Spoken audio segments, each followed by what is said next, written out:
Saudara, momen akrab Prabowo Subianto dan SBY di acara ulang tahun Pepabri bukan pertama kalinya terjadi. Kode-kode semakin sering muncul, tapi hari ini Partai Demokrat berkunjung ke kediaman bakal calon Presiden Prabowo Subianto di Hambalang, Bogor, Jawa Barat. Sore ini kita akan segera bertanya atau berbincang lebih lengkap dengan pakar komunikasi politik Universitas Pendidikan Indonesia, Prof. Karim Suryadi. Sore, Prof. Selamat sore, Audrey. Prof, jadi meskipun belum deklarasi secara resmi ini, tapi bisa dibilang 90% Demokrat pasti akan merapat ke Koalisi Indonesia Maju mendukung Pak Prabowo. Saya tidak bilang pasti, cuman menurut saya ini hanya butuh proklamasi saja, pernyataan saja atas apa yang mereka lakukan gitu ya.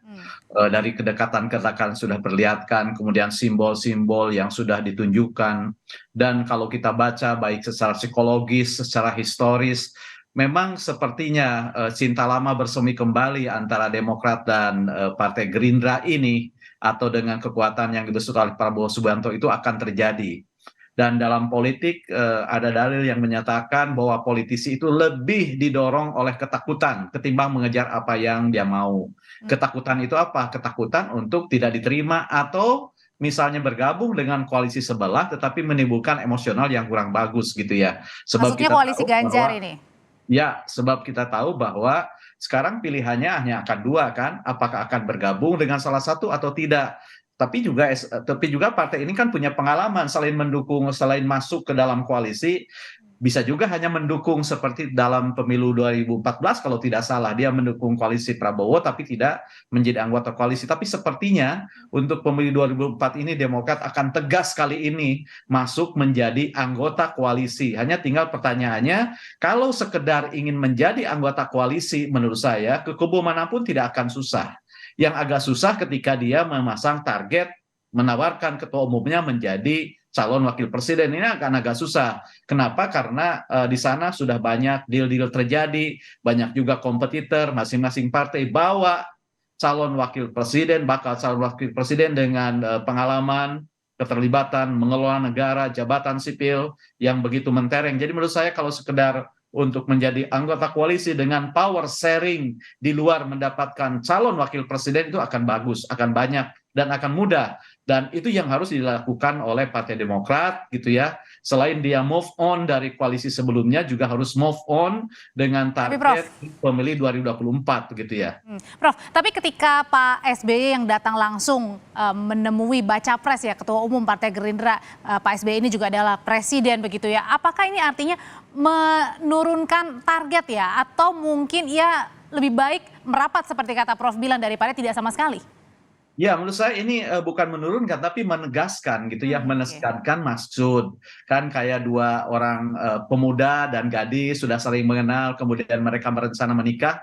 Kan biasanya orang tua kedua belah pihak itu bertemu sebelum mereka menghitbah secara resmi, melamar, memproklamasikan diri. Jadi menurut saya ini sebuah sebuah tanda, sebuah kode yang amat jelas terang benderang bahwa memang kesatu Demokrat akan berada di koalisi ini dan bukan sekedar mendukung koalisi ini, tapi juga akan menjadi bagian dari koalisi ini. Nah, perkaranya apakah power sharingnya seperti apa itu kita tidak tahu dan tidak akan pernah diumumkan misalnya siapa akan mendapat apa, itu Oke. rahasia dan pasti itu terjadi karena politik kan soal power game. Power game-nya sekarang dilakukan, nah sekarang power sharing-nya akan seperti apa. Tetapi saya melihat bahwa sekarang kan yang dihadapi oleh partai-partai itu dua. Yang pertama, bagaimana mereka memenangkan koalisinya, dan pada saat yang sama mereka pun akan berjuang bagaimana memenangkan partainya dalam Karena ada pileg, dua kontestasi ya. pilkada, dan lain-lain ya. Oke. Jadi selain untuk mengatrol kemenangan koalisi, menjadikan kandidat yang didukungnya menang, juga mereka ingin mengatrol suaranya dalam pileg. Dan menurut saya keberadaan Demokrat di Partai Indonesia Maju itu jauh lebih memberikan ruang yang terbuka untuk mengekspresikan dirinya, kekuatannya. Kenapa begitu? Karena saya lihat ketimpangan atau gap antara satu partai dengan partai lain tidak begitu nampak di koalisi Indonesia Maju Artinya ini. bisa dikatakan bahwa komunikasi lebih cair, lebih gampang dilakukan ke Ya, Koalisi Indonesia Maju ya. daripada koalisinya yang mengusung Mas Ganjar. Ya, tentu saja dalam dua pemilu terakhir Demokrat berada di koalisi besutan Prabowo ini akan memudahkan ya pemilihan tanda-tanda gaya komunikasi di daerah. Jadi kader-kader tidak usah mencari narasi baru, tidak usah menemukan diksi yang lain-lain gitu ya. Artinya apa? Kenapa? Karena kan dalam 2 pemilu terakhir Demokrat ada di sini. Secara psikologis sudah terbiasa, secara psikologis dia tinggal konsisten mengusung Prabowo kan gitu ya. Jadi misalnya kalau misalnya ada tagline pemilu 2002 presiden 2024 Prabowo, Demokrat tetap Prabowo kan lebih gampang ketimbang Oke. dia akan ke partai yang lain, ke koalisi lain. Sebab ketika dia misalnya memilih haluan yang berbeda, selain dia harus menjelaskan kata-kata baru kepada pendukung di luar Demokrat, dia pun harus menyamakan persepsi di kalangan partai internal Demokrat. Jadi dari sisi komunikasi, psikologi, berada di partai pimpinan Gerindra ini, pimpinan Prabowo ini jauh lebih memudahkan Demokrat ketimbang harus memilih koalisi yang baru begitu ya. Nah, Makanya kalau itulah tidak sebabnya. salah waktu itu saya tidak salah ingat ya ada kata-kata dari Mas Ahaye bahwa tetap apa ya menginginkan perubahan ya berarti memang ada sinyal-sinyal itu ya. Nah, nah memang itu yang agak membutuhkan penjelasan ya dan kesepahaman tentang apa yang dimaksud perubahan untuk perbaikan. Hmm. Kalau dari sisi sosok presiden mengusung Prabowo, mengusung Ganjar adalah perubahan. Jadi presidennya berubah. Tapi kan kita sangat paham betul Prabowo Subianto adalah bakal calon presiden yang paling nyaring menyatakan akan melanjutkan Jokowi Widodo kan gitu ya. Jadi artinya apa yang dimaksud dengan perubahan bagi perbaikan itu saya menangkap ini sepertinya spirit yang dibangun oleh Demokrat untuk memacu kinerja internalnya. Jadi saya melihat perubahan untuk kemajuan itu adalah tagline yang digunakan untuk menjaga kohesivitas internal Demokrat, bukan untuk menahan gitu ya, bukan untuk menahan bakal calon presidennya yang memilih jalan melanjutkan tradisi yang sudah dibangun oleh Joko Widodo. Jadi menurut saya Prof. tidak ada persoalan secara psikologis karena posisinya seperti itu. Prof, kalau misalnya jadi nanti Demokrat merapat ke Koalisi Indonesia Maju, apakah tetap menginginkan posisi bacawa pres karena kan di dalam sudah ada di banyak ya, ada dari PAN, ada punya Mas Erik, kemudian beberapa partai lainnya juga yang menginginkan menjadi bacawa pres. Nah, menurut saya itu akan menjadi bottleneck ya.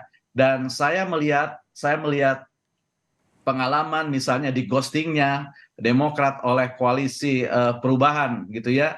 Saya pikir itu akan menjadi pelajaran penting bahwa memasang target bakal calon wakil presiden sekarang bukan momentumnya. Jadi saya katakan tadi, saya yakin power sharing yang akan dilakukan oleh Demokrat tidak lagi memasang target bakal calon wakil presiden, tapi mungkin menteri dan lebih mendorong bagaimana Demokrat bisa melejitkan suaranya dengan berada di koalisi Indonesia Raya ini atau Indonesia Maju ini. Oke.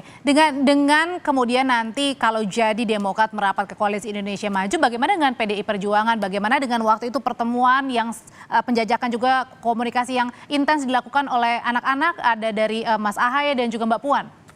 Ya kita tahu ya meskipun Ahaye ini ketua umum, Mbak Puan juga menduduki posisi yang penting, tapi kita tahu di kedua partai ini, ikon atau ikon yang menyatakan atau menyimbolkan keutuhan keberadaan partai ini bukan pada Ahaye, bukan pada Puan.